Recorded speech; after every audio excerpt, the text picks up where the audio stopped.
Hello everyone, welcome back to my channel.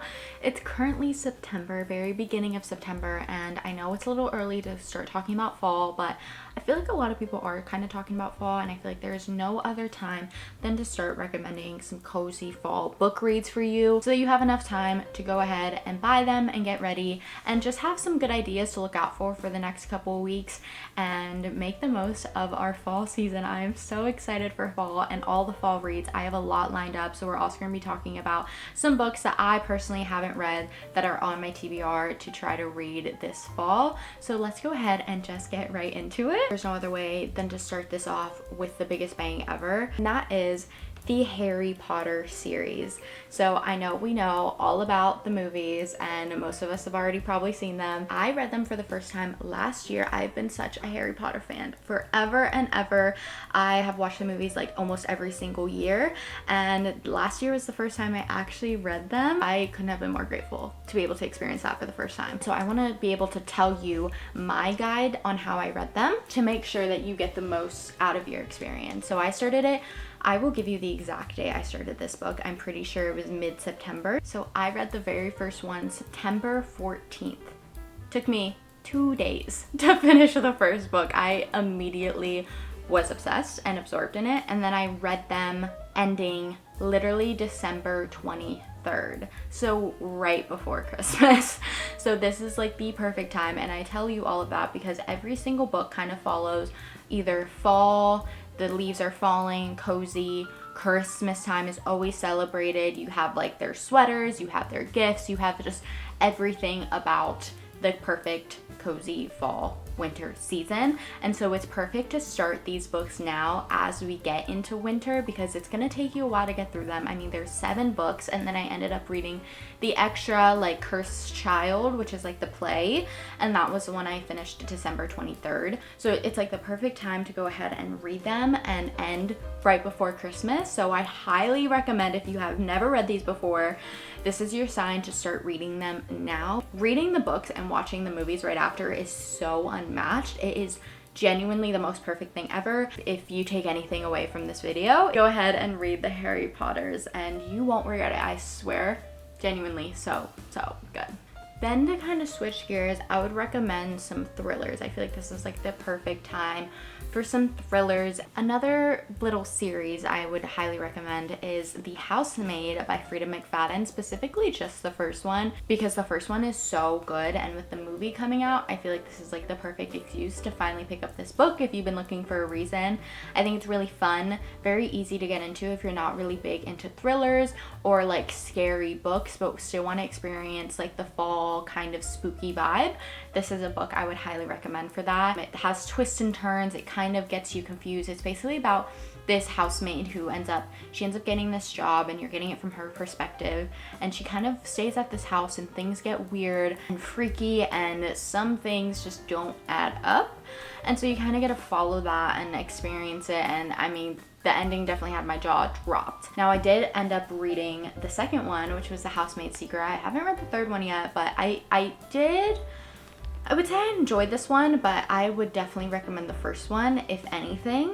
I don't know about continuing this series if I'm being completely honest, but the first one was definitely like a fun ride and a tiptoe into thriller if you're not that big into thrillers, because Freida McFadden she's a good writer, but she's not like who I would highly recommend for like the best thrillers you've ever read. Some other books I would highly recommend if you're also looking for that, and maybe you've already read the Housemaid series, is anything by Megan Miranda. She's one of my favorites. I really loved Such a Quiet Place by Megan Miranda. This follows this town. There was this like crazy murder that happened, and they ended up finding the killer. She ended up going to jail, and then she gets out of prison and comes back to the same exact town where everything happened, and she's insisting that she was framed. And so you follow her being convicted and then also coming back to the place where everything happened and having to see all of the neighbors again and all of them like freaking out. And it's kind of like, imagine Gilmore Girls Small Town, but everything's like scary. It's just, there's a lot of different elements that were fun and different, something I'd never really read before, and it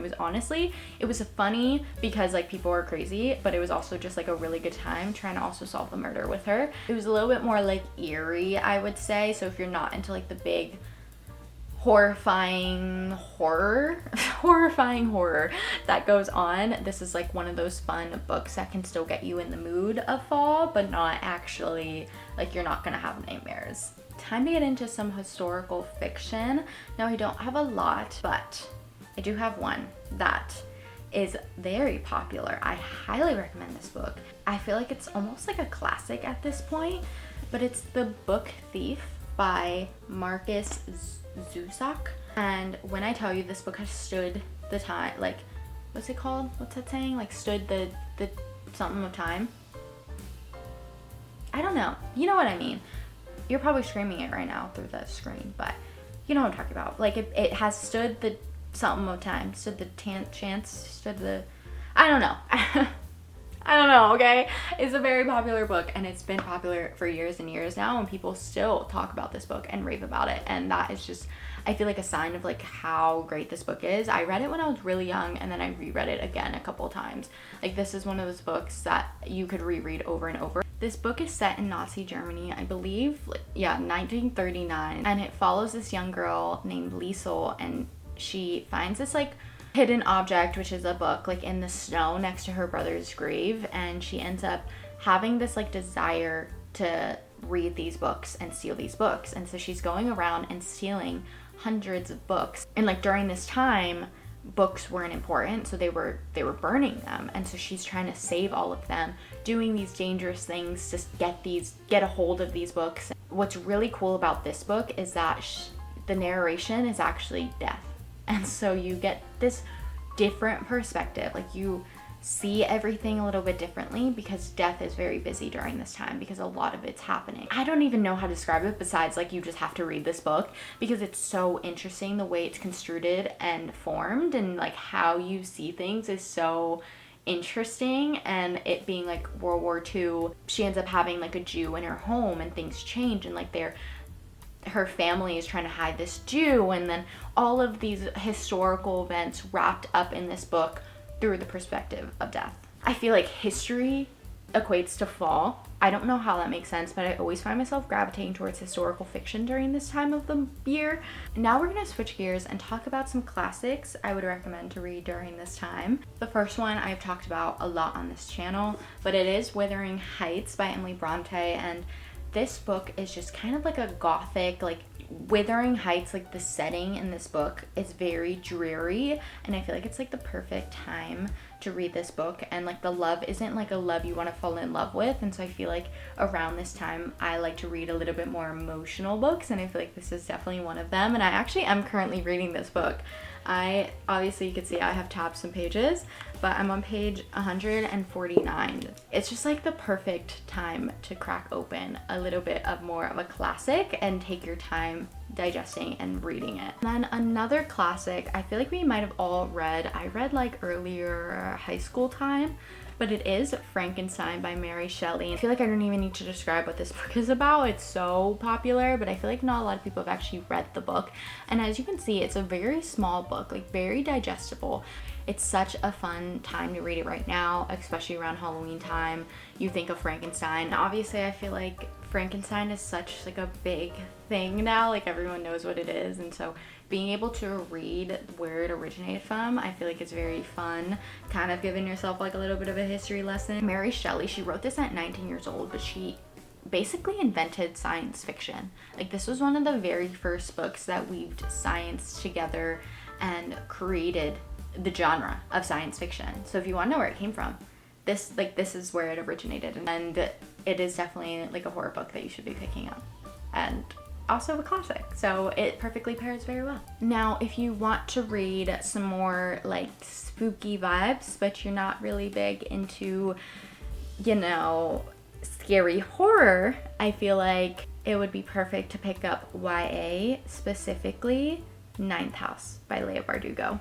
I just recently read this, and I actually read it for a video where I pick books from free little libraries. One of those gave me this gem of a book, and I am so grateful for it, and I feel like I'm so glad I read it when I did so that I could recommend it to people, because it is so insanely perfect to read right now, because it's ghosts, it's dark academia, it's Yale setting, and it's just so, like, it is screaming fall in a book. It basically follows Alex Stern, and she ends up getting a full ride to Yale under one condition, that she has to be part of these secret societies.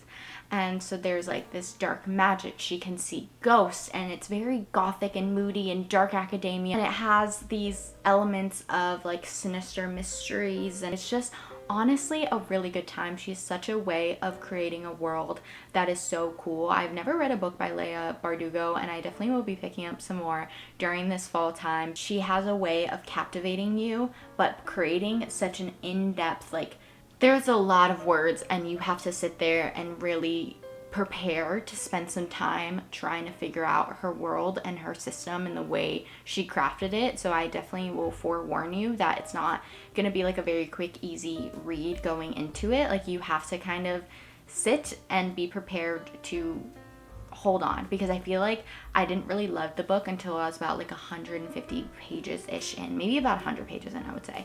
So it took me a little while to actually get into the book, but once I did, I was fully engrossed, I was obsessed, and honestly, I still think about this book a lot. So I feel like I haven't really touched on the topic of romance as much. Like, I feel like Wuthering Heights was the closest thing I've gotten to romance, and I don't really read a lot during the fall season, but if I were to recommend one romance for you, it definitely would be If He Had Been With Me by Laura Nolan. I feel like this was very popular on Book Talk a couple years ago. It follows these two characters, and they have such a heartbreaking love story. I remember crying to this book. Like, it is definitely a big tearjerker, so definitely be prepared for that, but it genuinely was so tender and nostalgic, and you have like a lot of what ifs in your head. Follows Autumn and Finney, who could just never get it right with each other, and you get to watch as they ebb and flow in and out of each other's lives. And let me just tell you, it is a roller coaster. Even though it's not necessarily like a fall book, like, it's just so heavy on you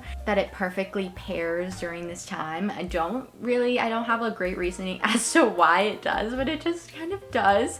And maybe it's because her name's Autumn, and that's why I correlate it with the fall time, but it is also just like a more darker romance, which may play into why I think it's like perfect for fall. But I definitely would recommend looking up some trigger warnings for this book, just to be prepared if there's anything that might sway you from actually reading it. And I know that there's a second one that came out, and I never read that one, so maybe I should pick that one up as well. I know it's from like his perspective. Even though I read it a couple years ago, like, I still think about it, and it hurts. And last, but certainly not least, I have a series I had also started around this time. I feel like it was a perfect way to start off with such a bang of a series, and with such a bang of a series. Yeah, Twilight. Come on. Again, I don't think I need to explain what this book is about, but vampires, fall, cozy, and is definitely a book you should read. I feel like they were all really good. They were all well written. I'd watched the movies way before I ever actually read the books, but I actually got these, I think about 2-3 years ago now at this point, and I started reading them, and I fell in love with these books, and they're so perfect. I mean, vampires, fall, perfect. It's so perfect. And obviously I have the first one up, but I did move some of my books to show you all of the other ones. I have the white edition, and I couldn't be more obsessed with it. I would highly recommend reading all of them. They're so good. I feel like reading the books, watching the movies, just like I said about Harry Potter, there's no better way to spend your time during September and October and November. Like, so insanely perfect to read. An amazing series that I think everyone needs to experience. Obviously, they're big for a reason, and I shouldn't try to convince you to read them, because they're just that good. Those are all of my book recommendations. Now let's get into the books I want to be reading during this fall season. So I do have a couple of them physically, and then I'm gonna try to acquire some of the other ones I'm gonna mention later on. Like, I missed The Book Thief, and maybe I will reread, but I feel like I need to get into Kristen Hanna. She's definitely like a historical fiction author I've been dying to get into, and I definitely want to read Nightingale. I feel like that one might be a little bit more fall-esque, but I do have this one on hand that I think I should also just try to read to see if I like her writing. I mean, I know a lot of people say her writing's amazing, so I know I need to get into it, but this is The Great Alone, and all I know about this book is that it's set in Alaska, and a family moves there I think I might be wrong, but I feel like that's right. So it might be a little bit more like winter because now they live in Alaska and they're trying to figure out family dynamics. I'm pretty sure it follows one of the younger girls, but I feel like the cover is screaming fall. So I think I'm gonna try to read it maybe closer to November, right before heading into December. With the same theme of historical fiction, I've had this on my shelf for years now, and I feel like this book is getting popular again, but I feel like that reminded me that I had it on my shelf and that maybe I should read it. And I've never read a Stephen King book before. 11/22/63, and it basically follows like JFK assassination, and there's like some sort of magical element in this book about like a high school English teacher. I remember I tried to read this book I think twice now, and I only got a couple chapters in, and I really did enjoy it, but I think when I was trying to read them a couple years ago, I don't think I was ready for such a book like this. Like, I don't know how to describe it, but both times I knew that I wasn't ready to fully appreciate how well written this book was. And now that I am so engrossed in reading and love reading, I feel like now I think I can tackle this book and actually enjoy it. So this is definitely high up there, and I feel like a lot of people have been talking about it recently. It's a sign that I need to know what people are raving about it for, because I feel like every single person I see who reads this book has been rating it like 6 stars, so I need to know. Also, still on the same of historical fiction, I feel like the only books that I have physically are historical fiction, but I've talked about this book a couple times now and I still have yet to read it,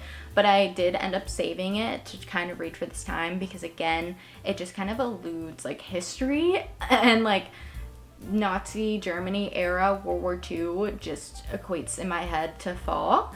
But this is Lilac Girl, and it basically follows 3 sisters, I think, and one of them actually gets sent to a concentration camp, and so then they all try to figure out what to do and what happens and stuff. And I think this might be a movie. I might be wrong. I think I actually am definitely wrong on that, but I feel like I've seen this book around a lot. I mean, they're all wearing like winter coats, like they're all decked out, and I feel like that is a sign that I should be reading it right about now. And then this book was actually on my August TBR, and I actually ended up saving it because I'm actually reading it for book club in October, and it is The Girl on the Train by Paula Hopkins. Now, I know this one is a movie. I swear I know this one's a movie. It's basically a thriller about this girl on a train, and something happens. Like, she takes the same train every day. Everything is very routine, and then one day the routine changes and mystery and stuff goes on. I don't really know. Obviously, this was a very good book because it got turned into a movie, so I'm very excited to dive into this with my book club and all. Let me just speed around some of the other books I don't actually have right now, but definitely will be keeping an eye out for. The first one is The Dead Romantics by Ashley Poston. I kind of feel like I've been reading a lot of her recently, but people talk about this one being just perfect for the fall because she basically sees ghosts or something, and so obviously I already read one with ghosts, so now I have to continue the trend and read maybe a more lighthearted ghost story, and I feel like Ashley Poston would be perfect for that. And I really do love like the way she weaves magical elements into her book, and I feel like it would just be a good palate cleanser from all these like heavy historical fictions. Next is If It Makes You Happy by Julie Olivia, and I have been really loving romance recently. I feel like I've just been having such a ball with it, and I want to continue that. I feel like I haven't been in a romancing mood in a very long time, which is very upsetting because I feel like romance is also like so summery, and now I'm just getting into it and everyone's like, okay, close the romances, like let's get into fantasy and thrillers, and now I'm like, wait guys, like I just love romances now. I'm trying to find some fun little fall romance reads, and I feel like this one's perfect. I also kind of want to read You Again too. I feel like I've seen that one everywhere as well, and I've heard good things about it, so either one of those would be very good. And I feel like this is a must. This is like a book that also reminds me of Book Thief. Like, it's just so well known. The Secret History by Donna Tartt. I genuinely don't really know what much about this book. I think it might be a dark academia novel, which my first dark academia with Ninth House, and I absolutely loved it, so I'm very excited to get back into that if it is that. Correct me if I'm wrong. I have a yearning to read this book, so it has to be done like now. I'm kind of switching gears into a little bit more like fantasy thrillers. I really want to read a Riley Sager, is that how you say his last name? Sager? I feel like it's Sager. Riley Sager book. He's like a well-renowned thriller author, and I feel like I just haven't ever picked up one of his books before, but I have heard a lot about The Only One Left, and I actually posted like what kind of like my TBR on my TikTok, and a lot of people commented saying that was like one of their favorite thrillers ever, and like no one anticipated the ending. So I'm very excited. That made me like even more confident that like I definitely should be picking up that book. And like I mentioned, I read Ninth House, so I also want to read the second book, which is Hellbent, and that's like the second part of the series, and I think that might be it. I think it might be a duology, and both those end there. I might be wrong, but I obviously really loved writing and stuff, so I feel like just continuing the story would be perfect. If you are also like me and you want to read Ninth House, then we also have Hellbent to also enjoy together, so that would be really fun. And then I also want to read Phantasma. I feel like they would just be perfect to read around this time. I feel like I am now just getting into fantasy, and there are a lot of books that I want to read. So Phantasma is just one of them. Bestie Ashley told me I should read Divine Rivals, which is definitely one I want to pick up soon. Just, you know, sort of like game-esque dystopian, like trials. Like I want to read some of those. So definitely on my list to kind of scope out and see if I can find. And then last but not least, I think I might be wanting to read the Throne of Glass series. Now, if you guys know, I finished all A Court of Thorns and Roses series, and I absolutely loved it. And people say Throne of Glass is just like 10 times better, and that makes me so excited. And so I think I want to start off with Assassin's Blade and see if I like it, and people say this is like the perfect time to start enjoying them. And I feel like I read A Court of Thorns and Roses kind of at a random time. I think I started them in January, so then it took me until like last month to finish them. So it took me a little bit to actually complete them, and Throne of Glass is no joke. So I don't know if I want to commit to that, just because I do have so many other books on my want to read, and I feel like if I get into Throne of Glass, I might be just like fully engrossed in it, and then I won't read anything else for the next like 3 months. So I don't know, maybe I'll try to read it slowly and see, but if I see Assassin's Blade, I must buy it. Or maybe I'll ask for it for Christmas or something. I don't know, but that might be something we will be reading, and I will definitely tell you my thoughts, because I remember like a long time ago, Sarah posted like there's before reading Throne of Glass and after reading Throne of Glass. Like that's just how impactful it is, and I need to know what it is, and I need to experience it. And I've definitely been missing A Court of Thorns and Roses. Like I love fantasy now, so I definitely want to try to get more into the genre and enjoy it. So maybe I'll be reading, maybe I won't, who knows. Those are all the books on my fall TBR. I hope you guys got some good book recommendations, and let me know if you've read any of those books before, either ones I recommended or ones that are on my TBR, and give me some good book recommendations, because I always will be adding something new on my TBR. So I hope you guys enjoyed this video. I know I just kind of yapped your ear off about books, but I hope this got you excited for the fall season. I will see you all in my next video. Hopefully. I love you all so much. Mwah. Bye.